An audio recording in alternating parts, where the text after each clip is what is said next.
I love movies, and I've been lucky enough to make a few in my lifetime. I've also seen how movies have changed over the decades, and there's one particular era of filmmaking that I feel gets overlooked, and those would be the Hollywood blockbusters from the mid-90s to the early 2000s. We all know that cinema ended in the year 2002, when the first Spider-Man film swung into theaters.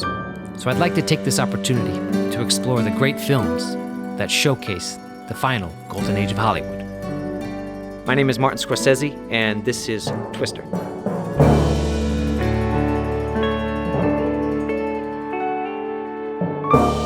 A note to the viewer. This program contains what some might consider to be spoilers, but I guarantee that nothing can spoil this perfect film. This is merely an enhancement, and my own opinion. When many hear the name Steven Spielberg, they think about some of the most popular films he's directed, like Sugarland Express, 1941, or The Kingdom of the Crystal Skull. But what many people don't realize is that he's actually produced or executive produced more films than he's directed. Through his production company, Amblin Entertainment, he seems to have the Midas touch for finding films that have a great return on his investment.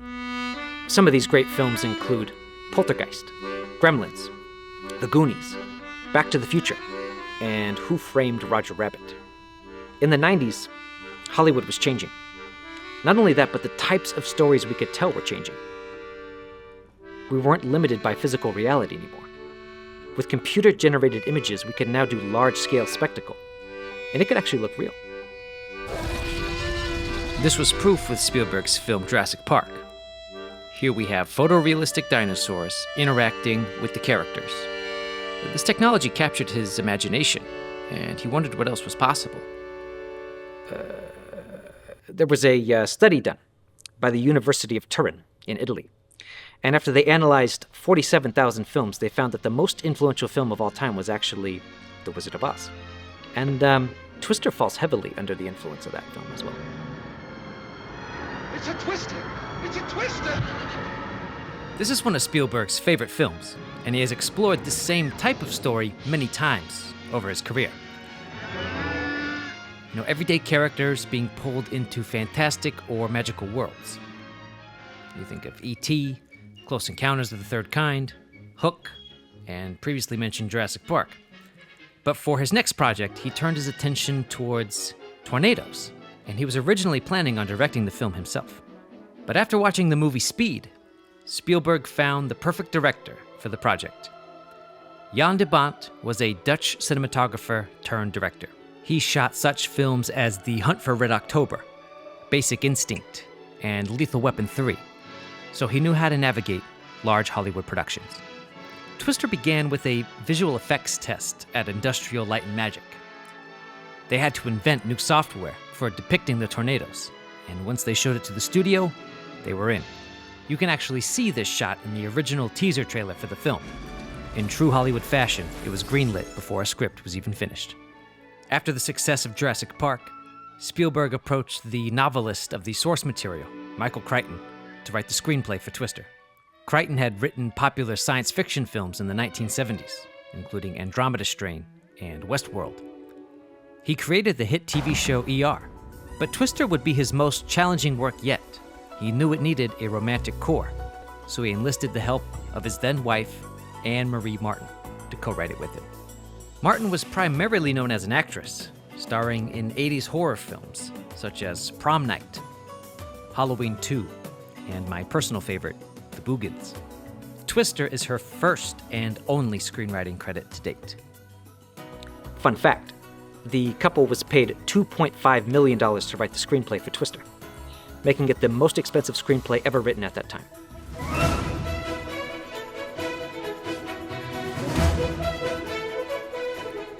Not only is Twister a big-budget action-adventure film, but it's a romantic comedy as well. The main premise of a romantic comedy is actually about, will these two people end up together in the end? If you look at films like When Harry Met Sally or Sleepless in Seattle, the whole film is that tension of that question. And Twister is no different. But the film that had the biggest influence on Twister is actually His Girl Friday. A little more around the chin, boys. What do you want? Your ex-wife is here. Do you want to see her? In the Howard Hawks classic, Rosalind Russell and Cary Grant are recently divorced, quick-talking, adrenaline-seeking newspaper journalists. Russell is engaged to a new man, and Cary Grant hatches a plan for them to do one last job together in hopes to save the marriage. Everything is set up in the very first scene of that film. Hildy. No. Hildy, you gotta Not help me a out. chance, Just this woman. once, Don't bother honey. me. Listen Will to you me. get going? Get out of here, Duffy. I'm busy. No, Look, honey. please, save Look, your darling, breath. this will bring us back together again, just the way we used to That's be. just what I'm afraid of. Any time, any place, anywhere. Now, don't mock me. This is bigger than anything that ever happened to us. Don't do it for me. Do it for the paper. Cary Grant wants her back and doesn't want to finalize the divorce. Their shared love for the fast-paced newspaper game is akin to the storm chasing in Twister. The character Bill, played by Bill Paxton, is engaged to Melissa, who's played by Jamie Gertz. He wants to move on from his former life and settle down as a weatherman on TV. He was married to Jo, played by Helen Hunt. This is her first major motion picture role, by the way. So Bill and Jo were once the perfect couple. Two scientists united over their shared obsession for understanding tornadoes. But Jo can't seem to let go of the past. So, Twister is essentially his Girl Friday, but the genders are switched. And instead of taking place in the newspaper world, it takes place in the subculture of storm chasing. In both films, the couples are motivated by altruistic means. In His Girl Friday, they are trying to prevent a wrongfully accused man from being executed. And in Twister, they are trying to release very small sensors, cleverly named Dorothy, into the tornado to understand them from the inside out. Their hope is that they can increase the warning time for tornadoes so they can save lives. This is personal for Helen Hunt's character because of her backstory. The very beginning of the film opens with tragedy, taking a cue from Spielberg's film Jaws. The year is 1969, Oklahoma. You have to remember the upheaval going on in the country at the time. Americans were still grieving the assassination of Martin Luther King and Bobby Kennedy the year before. The Vietnam War was raging, and all this just 1 month before the Manson murders. The tornado represents the political turmoil of the time. We need to get down to the storm cellar right now. When the film starts, we don't know who this little girl is. Only later do we learn this is Helen Hunt's first traumatic encounter with a tornado. And in keeping with the Wizard of Oz references, she even has a little dog named Toby. So here we are back in present day. And I want to show you a scene now that combines all of these elements and sets up our story perfectly. Bill and his new fiancée are meeting up with the old crew so we can get the final divorce papers signed by Helen Hunt. This scene was actually punched up by an uncredited screenwriter, Joss Whedon. We are introduced to the motley crew of storm chasers, reminding Bill of his daredevil past. The key to making a disaster film like this work is populating it with a talented ensemble to make the characters feel real. We have a young Philip Seymour Hoffman, Alan Ruck, who was Cameron in Ferris Bueller's Day Off, Todd Field, who played Nick Nightingale in Eyes Wide Shut, and who would go on to direct films such as In the Bedroom and Tar, Joey Slotnick, Jeremy Davies, and of course, Cary Elwes as the rival scientist. Paxton enjoys seeing the old crew, but he has one goal in mind. So, Joe, about the divorce papers. When we are finally introduced to Helen Hunt, the camera is transfixed on her. The use of the close-up creates a sense of longing, making the audience fall in love with her. It's as if Bill Paxton is remembering what it's like to wake up next to her in the morning. And even her necklace has little steel balls on it, reminiscent of the golf ball-sized sensors they are trying to release into the eye of the tornado. We know that wind is a constant force in the film, and perhaps the villain of the entire picture. Watch how the camera lingers on the divorce papers on the hood of the truck. Will they blow away? No. The scene closes by seducing Paxton back into the fold. They have 4 of these Dorothy sensor machines, so that becomes our story structure. 4 attempts to get it right. They are soon called back into action, and the story begins. The divorce papers are still inside, and his new fiancée is being dragged into a world of danger. I often forget that Twister only takes place over the course of 1.5 days. His Girl Friday takes place over 1 day, and it puts it among the ranks of other great films that take place in a 1-day time period, such as 12 Angry Men, High Noon, and Die Hard. And you may not know this, but Jan de Bont, the director of Twister, was actually the cinematographer for Die Hard. Now, this film has a beautiful 5-act structure. And what's interesting is that it correlates to the Fujita scale, which is how you measure tornadoes, F1 through 5.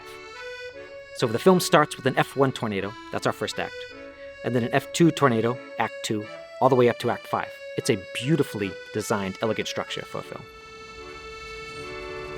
The first act ends with the truck being sucked up. Bill and Joe are forced under a bridge, clinging together, and we can see that this experience is genuinely terrifying for Melissa. So Bill Paxton goes to comfort her. Are you okay? She's okay.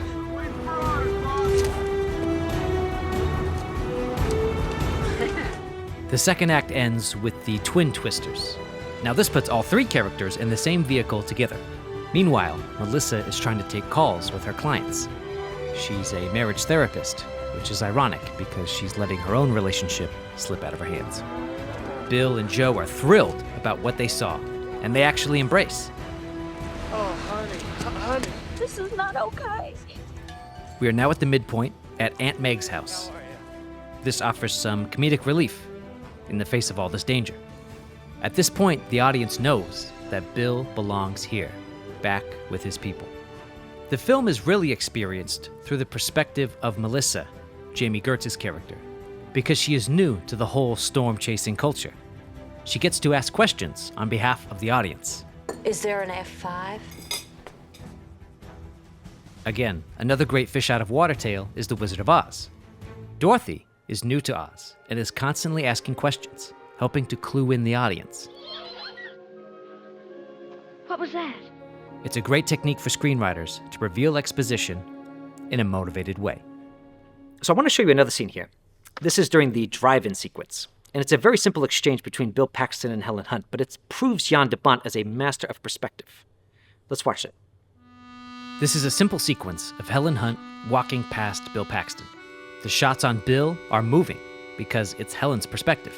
The shots on Helen are panning on a tripod because Bill is standing still. Now we have a second shot with the camera closer to Bill, but we're using the same tripod shot of Helen, but now she's closer to the camera. We sense the longing between the 2 characters. And this is right before Helen decides to sign the divorce papers, once and for all, wanting to move forward with her life and stop living in the past. Act 4 ends with the drive-in sequence. This was a huge set piece built by the production design team, and there's a great homage to Stanley Kubrick in this sequence. De Bont actually talked to Kubrick, who was a longtime friend of Spielberg's, and was granted permission to use this scene from The Shining. This reference goes many layers deep. Helen Hunt would co-star with Jack Nicholson the following year in her Oscar-winning performance in As Good as It Gets. In the previous scene, a red tricycle hits their windshield. The drive-in is a double feature, playing Psycho and The Shining, released by Universal and Warner Brothers respectively, who were the 2 distributors for Twister. And this wasn't his first homage to Kubrick. During the finale of Speed, the Grauman's Chinese Theater is showing 2001, A Space Odyssey. After the tornado rips apart the drive-in, Melissa leaves, knowing that this isn't the life for her. It's interesting how life sometimes imitates art. The married screenwriting team of Crichton and Martin divorced shortly after the release of Twister. Meanwhile, the tornado is headed for Aunt Meg's house, and she's watching A Star is Born on TV, starring Dorothy herself, Judy Garland. And once we get to Act 5, the biggest tornado of them all, Bill Paxton and Helen Hunt are finally able to release the tiny sensors into the tornado. They can finally understand it from the inside out. And just like the end of His Girl Friday, in keeping with the romantic comedy norms, they end up together. You can't hold back forces of nature, love being the strongest one of all. Now what's great about this picture is that it was all shot on location in Oklahoma, real Tornado Alley. And there was a joke on set. They'd say, if you don't like the weather, just wait 5 minutes and it'll change. But this actually proved very problematic for the production in terms of getting skies to match each other. So Industrial Light and Magic had to go back in and replace a lot of the skies to make them darker, cloudier, moodier. It's very effective. Now the director, Jan de Bont, was obsessed with trying to make the tornadoes feel and look real. He wanted the visual effects to enhance the film and not distract. So one way he did that was the use of a panning camera. Look at these aggressive pans, especially while driving. We see the outside environment, and then we pan to the person driving. By connecting the two shots, it doesn't feel like an insert. It feels real. He wanted it to feel more like a storm-chasing documentary than a slick Hollywood blockbuster. The film also has some of the greatest use of helicopter shots in modern cinema. There's the opening shot of the red truck. We can see a crop dusting plane in the background. This could be an homage to North by Northwest, which also stars Cary Grant. And there's the closing shot with the kiss. And as the ending credits roll, we can enjoy this electrifying guitar solo from Eddie Van Halen.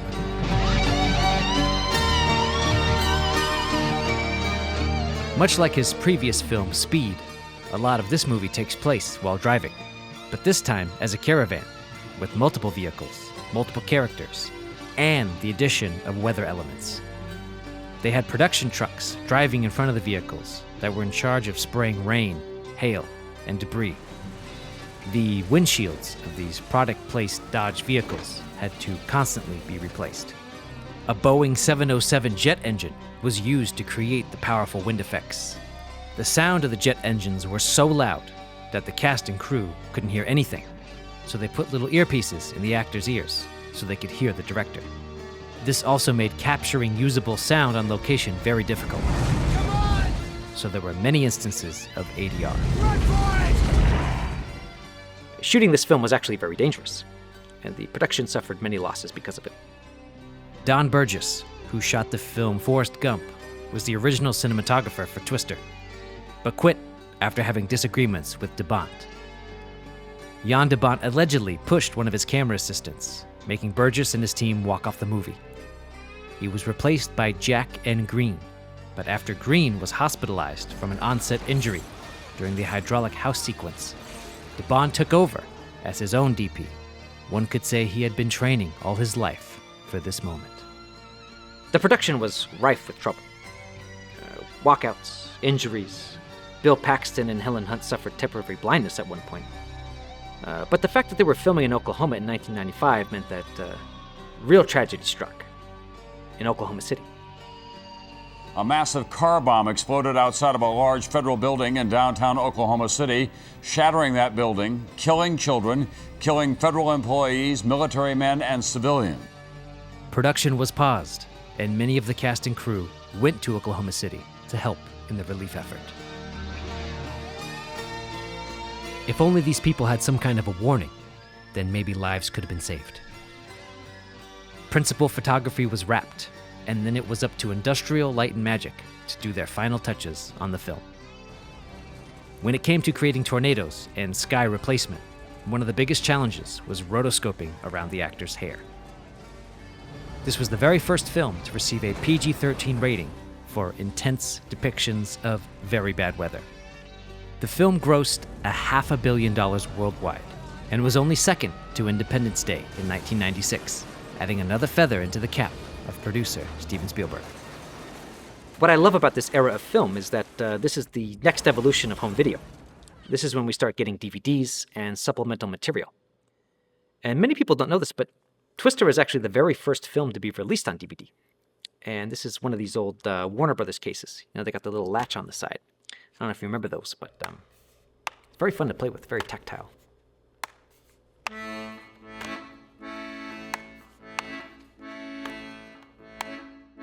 There were 2 Academy Award nominations for Twister. One for sound design, which they lost to The English Patient, and visual effects, which they lost to Independence Day. But did either of those 2 films ever have a theme park attraction?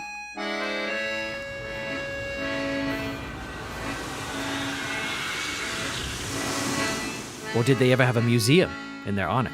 There's actually a Twister Museum in Waukita, Oklahoma, where part of the film was shot. Tornadoes are caused when warm, moist air meets cool, dry air. Contrasting elements merging together. This is the nature of drama. This is what makes a great picture. The combination of action and romance made Twister a sensation. At its heart, this film is about love, fascination, obsession. It's a humanitarian film about trying to protect our future generations. At the end of the film, after the F5 tornado has passed, there is a family seen leaving a storm shelter. No one seems missing from the family unit. The little redhead who walks out of the storm shelter is the daughter of Jan de Bont, the director. The same way Coppola had casted young Sophia for the baptism scene in The Godfather. While Twister is undeniably a very entertaining film, it deals with death and destruction in a very real way. We've actually lost two of the actors who appeared in this film since its release, Bill Paxton and Philip Seymour Hoffman. And Philip Seymour Hoffman gives an amazing movie-stealing performance in this film. And I'd like to leave you now with some of my favorite moments of the young master early in his career. Shut me no harm. The extreme! It's the extreme! A manly handshake ensues. How you doing, man? The suck zone. It's the suck zone. Going green. Greenwich. Saddle them up. You got it, boss. It's the wonder of nature, baby! That's intense. All right, move it, Dusty. That's intense. It's intense. Hey, you fashionably late again, Jonas? Fashionably late. Hey, give me a kiss, baby. Get out of here. Get out of here. Loser! Loser! You guys have a nice day, Move on! Food. He strolls up to the Twister and he says, have a drink. And he chucks the bottle into the Twister and it never hits the ground. Oh, man. This is the fun part, sweetheart. They're in the barricades! It's coming! It's headed right for us! On radar, it also indicates a storm will be extremely dangerous. It looks to hit Wakita head on. I'm sorry, I was listening to the radio, and I don't even know if you want to know, but it's happening. NSSL predicting an F5.